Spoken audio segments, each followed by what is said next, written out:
시편 89편입니다. 시편 89편 46절에서 48절까지 말씀입니다.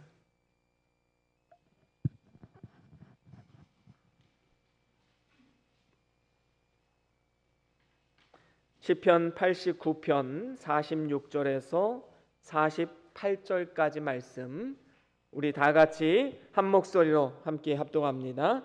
시작. 여호와여 언제까지니까 스스로 영원히 숨기시리까 주의 누가 언제까지 불붙듯 하시겠나이까. 그가 얼마나 짧은지 기억하소서.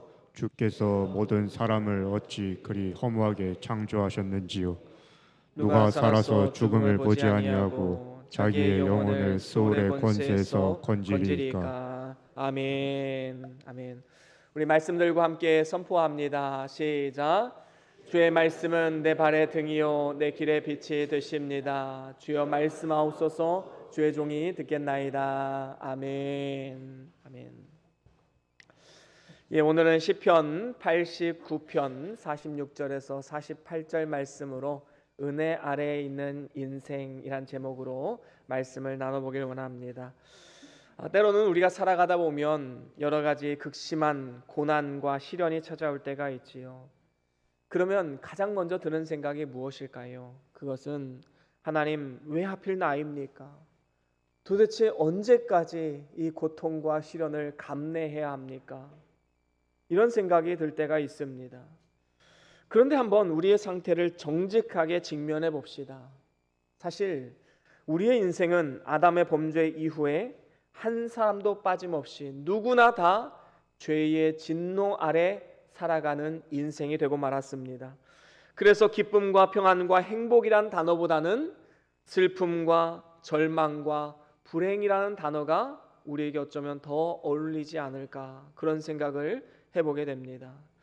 그래서 우리의 삶 가운데 조금이라도 삶의 평안과 기쁨과 또한 행복이 있다면 그것은 하나님의 은혜로 된 것이지 우리의 힘과 능력으로 된 것이 아니다라는 것입니다. 하나님이 주신 선물이다라는 것이지요. 그런데 어느 순간부터 사람들은 무슨 일을 할 때마다 이것이 잘 돼야지만 당연한 것이고, 건강해야지만 당연한 것이고, 성공해야지만 당연한 것이다 라고 생각하기 시작합니다. 그래서 내 뜻대로 잘 되지 않으면 아까 말씀드린 대로 하나님 왜 하필 나입니까? 내가 언제까지 이 고난을, 이 고통과 시련을 감내해야 됩니까? 분노하게 되는 것이지요. 이것은 사실 도를 넘은 것이고 선을 넘어버린 것입니다. 우리가 감히 어떻게 창조주신 하나님 앞에 힐문할 수가 있겠습니까? 오늘 본문 46절에도 보면 시편 기자가 이렇게 고백을 합니다. 여호와여 언제까지니까 스스로 영원히 숨기시리까 주의 노가 언제까지 불붙듯 하시겠나이까. 여러분, 이 말씀은 주의 진노로 인하여서 깊은 실망과 절망감에 빠져서 불평과 원망하고 있는 시편 기자, 그리고 더 나아가서 연약한 우리의 인생의 모습을 잘 보여주는 말씀이라고 할 수 있겠습니다. 그래서 예수를 구주로 영접한 우리들, 이제는 달라져야 되지요. 이러한 절망 가운데 계속 있을 수는 없는 것입니다. 깊은 절망이나 수렁에 빠져서 스스로의 힘으로 구원받을 수 없는 그 상태 속에서 하나님께서는 크신 긍휼과 사랑으로 예수 그리스도를 통해서 진노 아래에 있는 인생에서 은혜 아래에 있는 인생으로 탈바꿈 시켜주신 것입니다. 이것이 은혜인 것이지요. 그래서 예수를 구주로 영접한 우리들은 하나님의 은혜 아래에 있는 인생으로 이제 거듭나게 된 것입니다. 다시 말하면 우리는 하나님의 은혜 아니고서는 살아갈 수가 없는 그런 연약한 존재임을 분명히 알아야 된다는 것입니다. 그렇다면 우리가 다 예수 믿고 은혜 아래에 있는 인생이 되었다면 이제 그것으로 끝일까요? 그렇지 않습니다. 우리는 은혜 아래 거하는 인생으로서 해야 할 일이 있습니다. 그것이 오늘 본문을 통해서 네 가지로 함께 말씀을 나눠보길 원하는데요. 그 첫 번째는 은혜 아래에 있는 인생은 세월을 아끼는 삶을 살아가야 합니다. 여러분, 인생의 때는 사람이 이 세상을 살아가는 기간을 말합니다. 그런데 그 기간은 길지가 않아요. 너무나도 짧습니다.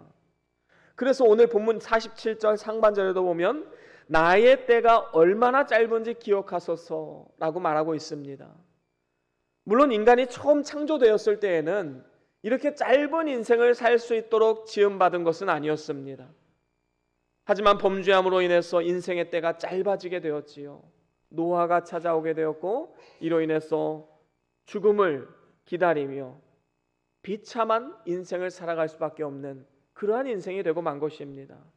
그래서 성경은 우리의 생명이 마치 아침에 잠깐 보이다가 사라지는 안개와도 같다라고 분명히 말씀하고 있습니다.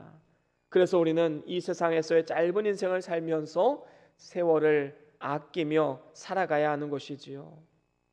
사실 우리의 인생은 너무나도 짧기 때문에 일생을 살면서 무엇 하나 제대로 이루어 놓은 것이 없이 세상을 떠나는 경우가 참 많이 있습니다.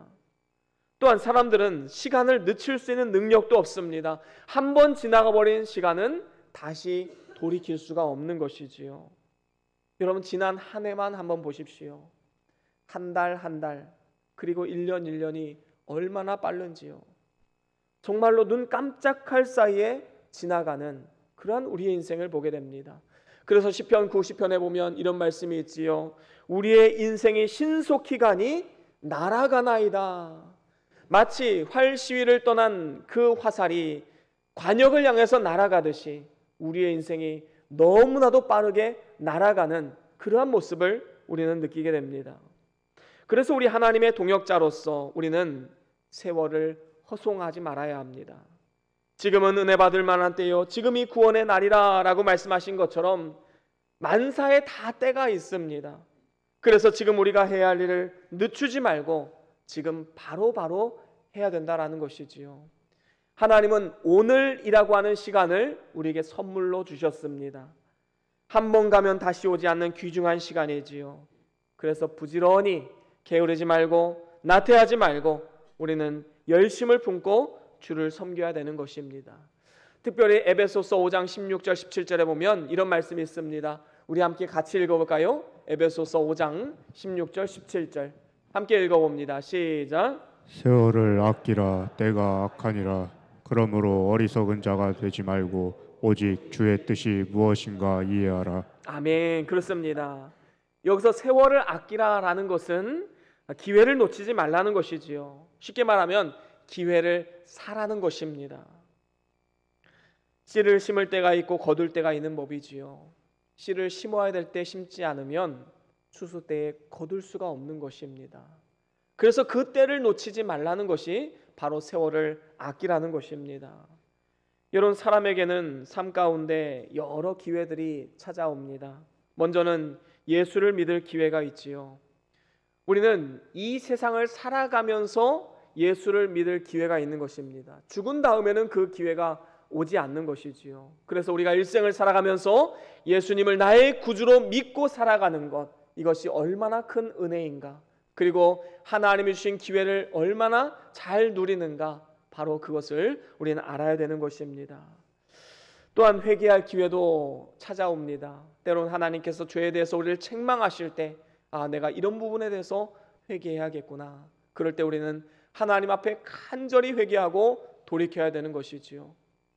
회개할 마음이 생기다가도 시간이 조금 지나면, 회개하지 않으면 그 회개할 마음이 또 사라져 버려요. 그렇기 때문에 하나님께서 회개하라 라고 말할 때 우리는 곧바로 회개하고 돌이켜야 마땅한 것입니다. 성경 읽을 기회도 찾아오지요. 우린 지난 한 해 동안 성경 읽을 기회가 왔습니다. 그래서 성경을 일독하신 분도 있고 하지 않으신 분도 있겠지요. 하지만 중요한 것은 지난 1년의 이 시간은 다시 오지 않는다라는 것입니다. 이렇게 우리가 온 교회적으로 함께 할 수 있는 시간이 또 오게 될까요? 물론 또 할 수도 있을 것입니다. 그리고 앞으로도 계속해서 공동체의 성경 읽기를 가정에서 하시기를 저는 권면을 합니다. 하지만 중요한 것은 우리가 함께 해야 될 때 하지 못하면 그 기회는 쉽게 사라져 버리게 된다라는 사실을 우리는 또한 기억해야 될 줄로 믿습니다. 또 기도할 수 있는 기회도 옵니다. 여러분, 기회를 잘 살리십시오. 하나님께서 나를 기도하라고 부르시는구나. 그럴 때 우리는 기도해야 합니다. 그 기도의 기회를 놓치게 되면 우리는 너무나도 쉽게 세상의 가치관을 따라가고 하나님을 떠나는 경우가 너무나도 많이 있습니다. 하나님이 기도하라 명하실 때 우리는 전심으로 나와 하나님 앞에 기도해야 될 줄로 믿습니다. 또 남을 대접하고 섬기는 데에도 기회가 있습니다. 여러분, 다른 사람에게 대접할 수 있는 기회, 다른 사람을 섬길 수 있는 기회, 또 교회에서 세상에서 영혼을 돌볼 수 있는 기회, 항상 있는 것은 아닙니다. 조금이라도 더 젊을 때, 그리고 조금이라도 더 기력이 있을 때 우리는 심겨진 그 자리에서 열심을 다해서 영혼을 섬기는 삶을 살아가야 될 것입니다. 전도에도 기회가 있지요. 이 기회가 왔을 때 기회를 잘 살려야 됩니다. 여러분, 전도는 아무 때나 기회가 있는 것이 아닙니다. 하나님이 딱 전도의 문을 열어주실 때가 있습니다. 그 영혼을 잘 섬기고 또 기도하다 보면 복음을 전할 수 있는 기회가 생깁니다. 그럴 때 복음을 전하면 하나님께서 역사하시지요. 그래서 전도할 기회도 잘 살려야 되는 것입니다. 이렇게 기회는 다 때가 있는 것입니다. 그 기회를 잘 살리는 것이 세월을 아끼는 것이지요. 오늘도 하나님께서 우리에게 기회를 주시는데 오늘 할 일을 내일로 미루면 마귀에게 속는 것입니다. 그 일을 영원히 하지 못하는 실패자가 될 수밖에 없지요. 우리는 세월을 아껴야 합니다. 하나님이 우리에게 주신 기회를 놓치지 말고 믿는 일에 힘쓸 수 있는 우리 모두가 다 될 수 있기를 간절히 축원합니다.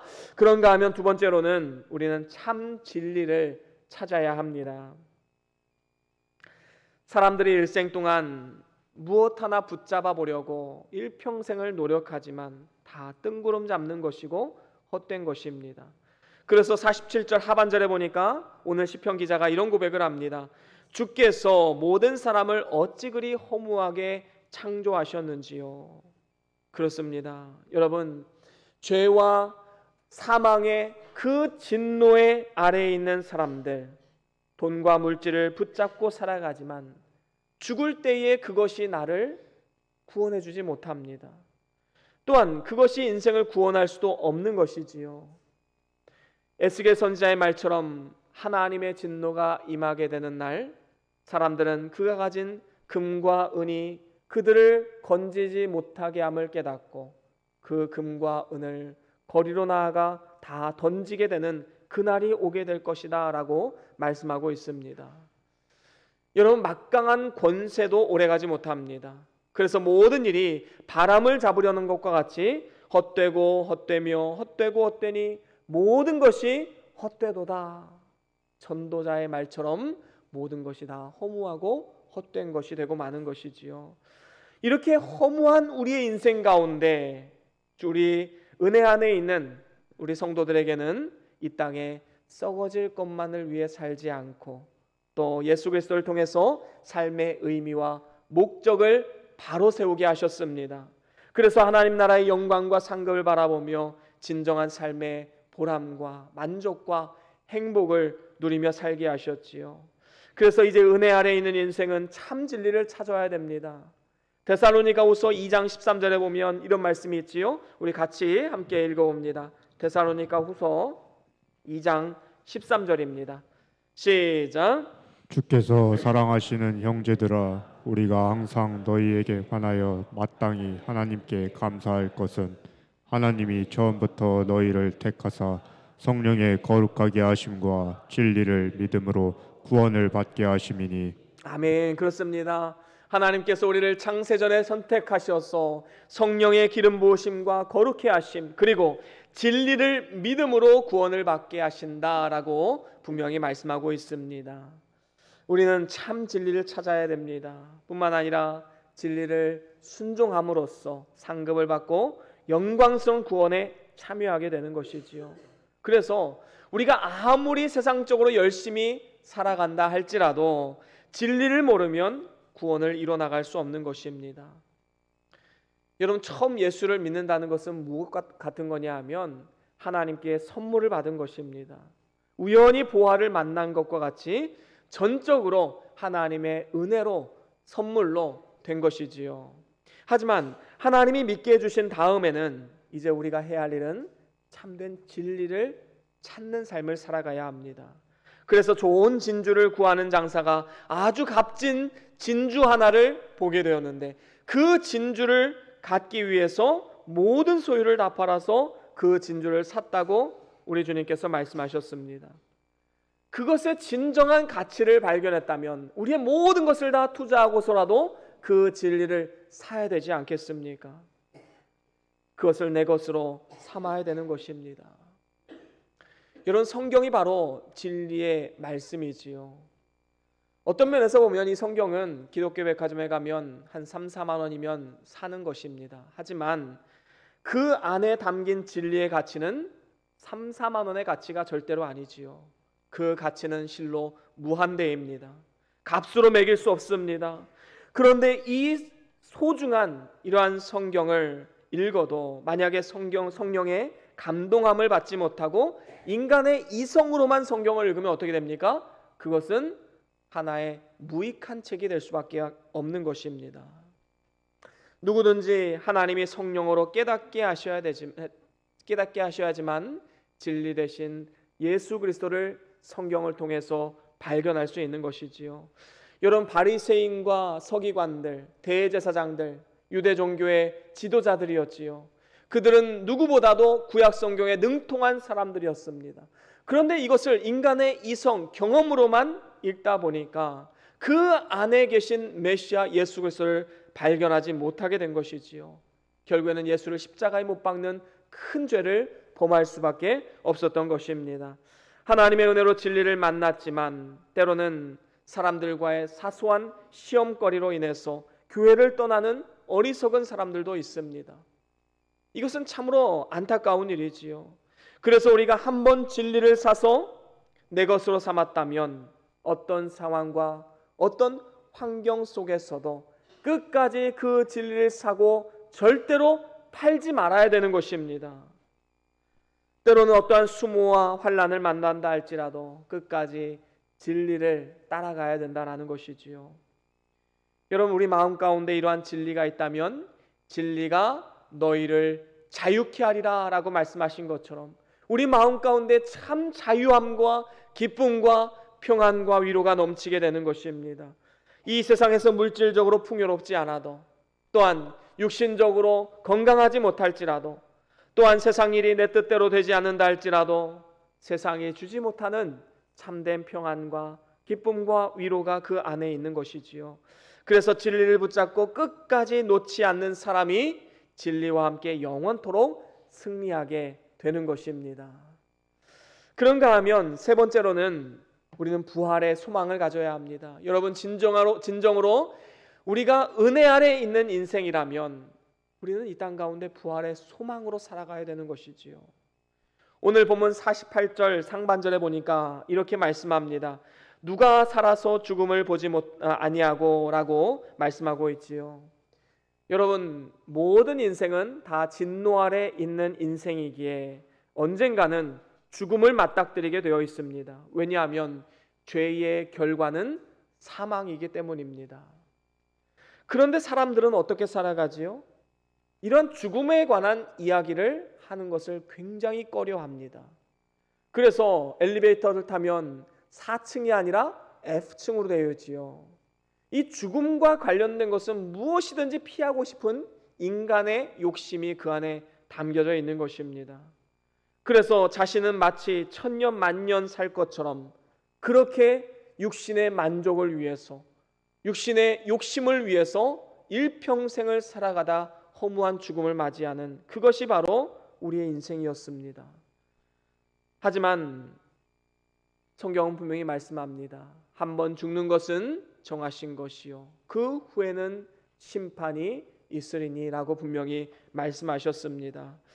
아무리 죽음을 피하기 위해서 깊은 산골짜기로 들어간다 한들 어떻게 죽음을 피할 수가 있겠습니까? 죽음은 반드시 찾아오게 됩니다. 연세가 많으신 어르신들을 향해서 연세가 지근하시다라는 이런 표현을 쓰지요. 이 지근하다라는 이 표현은 땅과 가깝다라는 표현입니다. 나이가 들면 들수록 허리가 굽어지고 우리의 육체는 점점 더 땅과 가까워집니다. 그래서 결국에는 땅과 하나가 되지요. 땅에 묻히게 됩니다. 그래서 우리의 육체가 이제 죽음으로 끝나는 그러한 인생이 바로 우리의 인생입니다. 그래서 진노 아래 있는 인생은 세상에 태어날 때부터 죽기까지 수많은 수고만 하다가 죽음을 당하게 되는 것입니다. 세상에 태어나서 자라나는 수고를 하고 배우고 일하는 수고를 하고 자녀를 양육하는 수고를 하고 그 다음에 재난과 질병으로 인한 수고를 하다가 마침내 몸과 영혼이 지쳐가서 결국에는 죽는 수고로 모든 것이 끝나버리는 인생이 진노 아래 있는 인생입니다. 바로 이러한 소망이 없는 진노 아래 있던 우리의 인생을 구원하시기 위해서 예수 그리스도께서 이 땅 가운데 찾아오신 것입니다. 그래서 우리 주님께서 뭐라고 말씀하십니까? 수고하고 무거운 짐진 자들아 다 내게로 오라 내가 너희를 쉬게 하리라 라고 말씀하지 않으셨습니까? 오직 우리 주님께서만 우리에게 참되고 영원한 쉼과 위로와 평안을 주시는 분이십니다. 히브리서 2장 15절 말씀 함께 같이 읽어볼까요? 히브리서 2장 15절입니다. 같이 읽습니다. 시작. 또 죽기를 무서워함으로 한평생 매여 종노릇하는 모든 자들을 놓아주려 하심이니. 아멘. 그렇습니다. 죽기를 무서워함으로 한평생 매여서 죽음의 노예, 죄의 노예로 살아가다가 어쩔 수 없는 죽음의 길로 갈 수밖에 없던 우리의 인생 가운데 예수님이 이 땅 가운데 오셔서 우리를 위해서 대신 죽으심으로 말미암아 이제는 은혜 아래 거하는 인생, 소망과 부활의 기쁨을 누릴 수 있는 인생으로 변화시켜 주신 것입니다.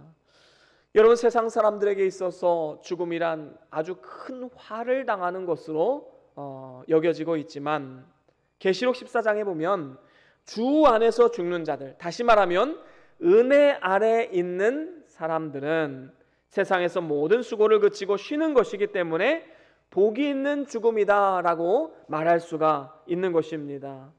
그렇습니다. 은혜 아래 있는 인생에 있어서 죽음은 어떤 의미입니까?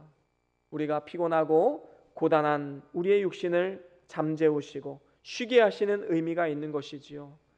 그래서 성도는 죽으면 그 영혼은 즉시로 천국에 가고 육신은 무덤에서 잠자고 있다가 예수님이 재림하시는 그날에 신령한 몸으로 덧입혀서 하나님과 함께 영원토록 살아가는 부활의 생명을 가진 자로 나아가는 것입니다.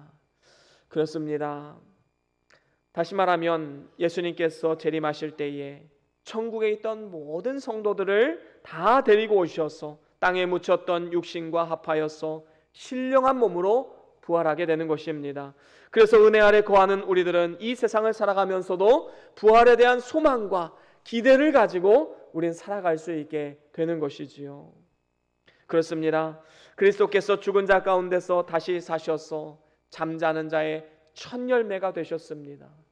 여러분, 첫 열매는 굉장히 중요한 것이지요. 나무를 심었는데 첫 열매가 사과 열매가 열렸다. 그러면 그 다음 해에도 그 다음 해에도 그 나무는 사과를 열게 될 것입니다. 또한 나무가 첫 열매가 감이 열렸다. 그러면 그 다음 해에도 그 다음 해에도 감이 열리게 될 것입니다.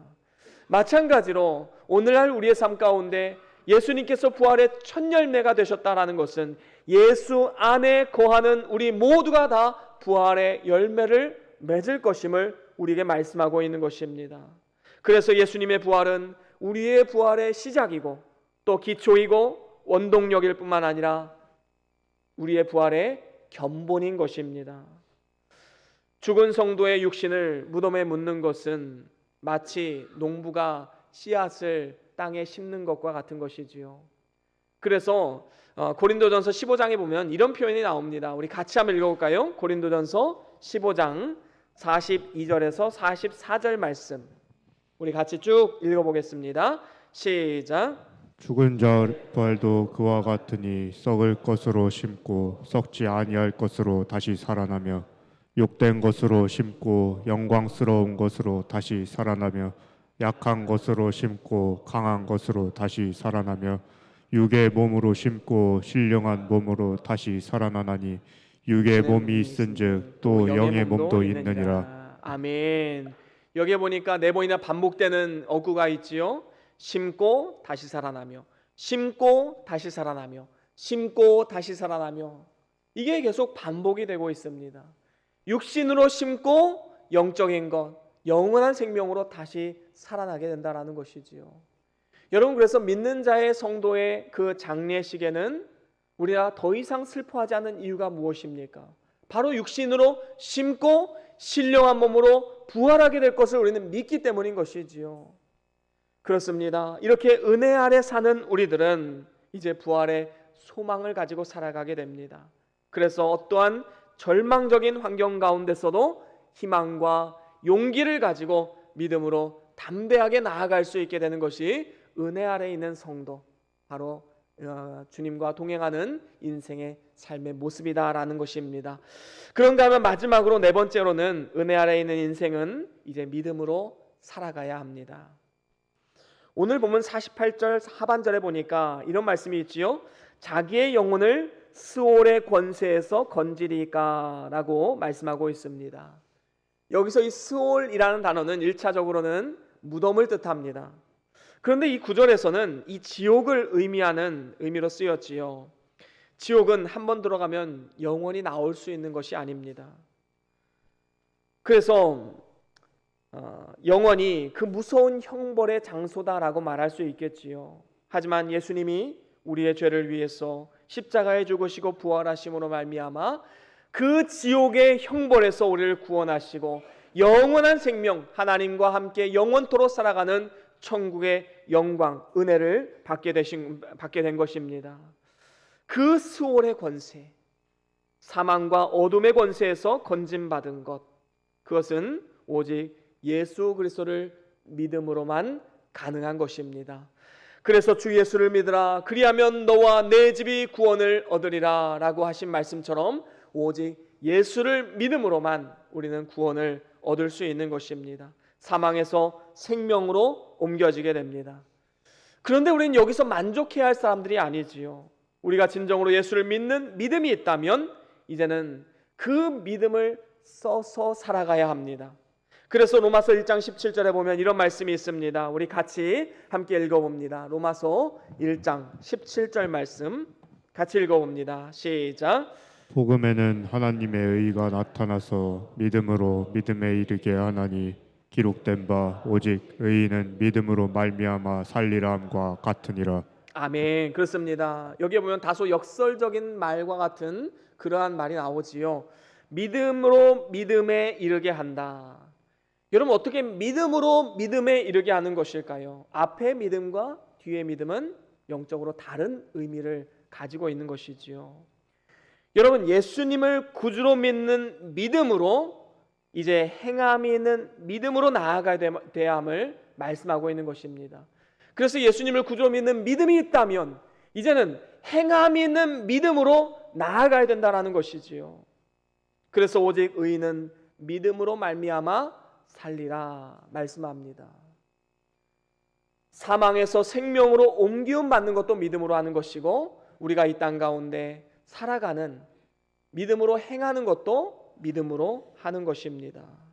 그렇습니다. 우리가 예수님의 공로로 지옥에 가는 심판은 면했지만 그리스도의 심판대 앞에 서게 되는 그날에 우리의 각각 선악간의 행한 대로 하나님께서 상급을 주시겠다라고 분명히 약속하셨습니다. 이와 같이 구원은 예수를 구주로 믿는 믿음으로 받고 상급은 행함이 있는 믿음으로 받게 되는 것입니다. 여러분, 사람이 죽으면 화장을 하지요. 과연 남는 것이 무엇이 있습니까? 사람을 화장하면 정말 한 줌의 재밖에 남지 않습니다. 불교에서는 돌이 몇 개가 나왔느냐, 거기에 따라서 그 사람이 얼마나 고행을 했느냐, 이런 것을 판단하기도 하지만 그게 무슨 의미입니까? 그저 사람은 한 줌의 재밖에 남지 않는다는 것을 우리는 장례식을 통해서 우리는 분명히 알 수 있지 않습니까? 그런데 놀라운 것은 하나님께서 함께 하시고 은혜 아래에 있는 인생은 우리가 믿음으로 행한 만큼 하나님이 상급을 예비하고 있다는 사실입니다. 우리의 모든 인생은 죄밖에 남지 않는 인생이지만 그 가운데서 믿음으로 행한 것은 영원토록 남을 것이다 라고 성경은 분명히 말씀하고 있는 것입니다. 그렇습니다. 하나님께서는 마지막 때에 각 사람의 행위를 말씀의 불로 심판하시는데 진리의 말씀에 순종한 사람은 그 행위가 다 불에 타서 없어질지라도 우리가 믿음으로 행한 것은 영원한 구원에 참여하고 또 상급으로 누리게 될 것이다 라고 분명히 성경은 가르쳐주고 있습니다. 그렇기 때문에 우리는 기본 구원을 받은 것에만 만족하는 것이 아니라 이제 삶 가운데 몸을 쳐가며 건설권을 잘 이루어 가야 될 줄로 믿습니다. 이제 말씀을 마무리합니다. 인간은 범죄함으로 인해서 진노 아래 있는 인생으로 이제 타락하게 되었습니다. 이렇게 주의 진노 아래 있음으로 인해서 인생의 때가 짧아지게 되었고 세상의 모든 삶이 다 허무함에 빠지게 되었을 뿐만 아니라 죄의 값으로 죽임을 당하고 스올의 형벌을 당할 수밖에 없는 그러한 연약한 인생이 되고 말았습니다. 하지만 이제 우리가 예수 그리스도를 통해서 주의 진노하심에서 구원을 얻고 이제 은혜 아래 거하는 인생으로 거듭나게 된 것입니다. 그래서 인생의 허무함과 죽음 그리고 스올 대신에 영존하는 보람찬 인생이 되었고 또한 영생을 얻게 되었을 뿐만 아니라 천국에 가는 큰 복을 누리게 되었습니다. 그렇기 때문에 이제 은혜 아래에 있는 인생, 은혜 아니면 살아갈 수 없는 그러한 인생으로서 이제 우리는 믿음으로 살아가야 되지요. 그것이 바로 우리가 나눈 이 네 가지입니다. 여러분 세월을 아끼십시오. 기회가 왔을 때 잘 그 기회를 누리십시오. 참 진리를 발견하십시오. 말씀을 통해서 삶을 통해 하나님과의 깊은 교감을 통해서 삶 가운데 참 진리를 찾을 뿐만 아니라 삶 가운데 부활의 소망을 놓지 마시고 끝까지 믿음으로 살아감을 통하여서 날아가듯 신속히 흘러가는 우리의 인생 가운데 참된 기쁨과 보람과 만족과 행복을 누리시면서 모든 고난과 시련을 넉넉하게 이겨내시고 다 함께 영광스러운 구원에 참여하는 그러한 축복의 삶이 다 될 수 있기를 주의 이름으로 간절히 축원합니다.